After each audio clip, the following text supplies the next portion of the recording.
ભરૂચ જિલ્લામાં ફૂંકાયેલા વાવાઝોડાએ ખેડૂતોના કેરી અને કેળા ડાંગર સહિત શાકભાજીના પાકને વ્યાપક નુકસાન પહોંચાડ્યું, જેના કારણે ખેડૂતોની ચિંતામાં વધારો થયો છે।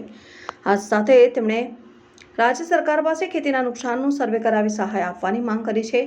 ગુજરાત રાજ્ય હવામાન વિભાગે કરેલી આગાહી મુજબ ભરૂચ જિલ્લામાં સોમવારના રાત્રિના ત્રાટકેલા વાવાઝોડાએ ગરીબ અને મધ્યમ વર્ગીય લોકોની ઊંઘ ઉડાવી દીધી હતી, સાથે જ ખેડૂતો ઉપર ચિંતાની લકીર જોવા મળી હતી। જેમાં વાત કરીએ તો ભરૂચ જિલ્લામાં આવેલા આંબાવાડીઓમાં કેરીના વૃક્ષો પર લાગેલી કેરીઓ નીચે પડતા કેરીના પાકને મોટા પાયે નુકસાન પહોંચ્યું હતું ને કેળના ખેતરોમાં પણ કેળના છોડ ઝૂકીને તૂટી જતા તેના ઉપર લાગેલા કેળાના પાકને પણ ભારે નુકસાન પહોંચ્યું હતું।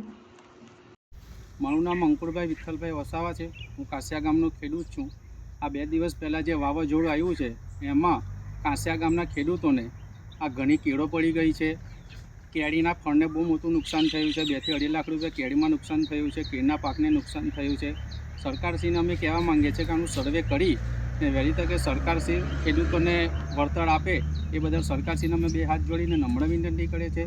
આ વર્ષે ખૂબ મોટા પ્રમાણમાં નુકસાન થયું છે ને સરકારશ્રીને પણ ખબર છે કે સમગ્ર ગુજરાત દેશમાં નુકસાન થયું છે। હું કાંસિયા ગામની વાત નથી કરું, બધા ખેડૂતોની વાત કરું છું ને સરકારશ્રીને 2 હાથ જોડી નમ્ર વિનંતી કરે છે કે વહેલી તકે આનું સર્વે કરી અને ખેડૂતોને સહાય આપે એ બદલ સરકારશ્રીને મારી 2 હાથ જોડી નમ્ર વિનંતી છે।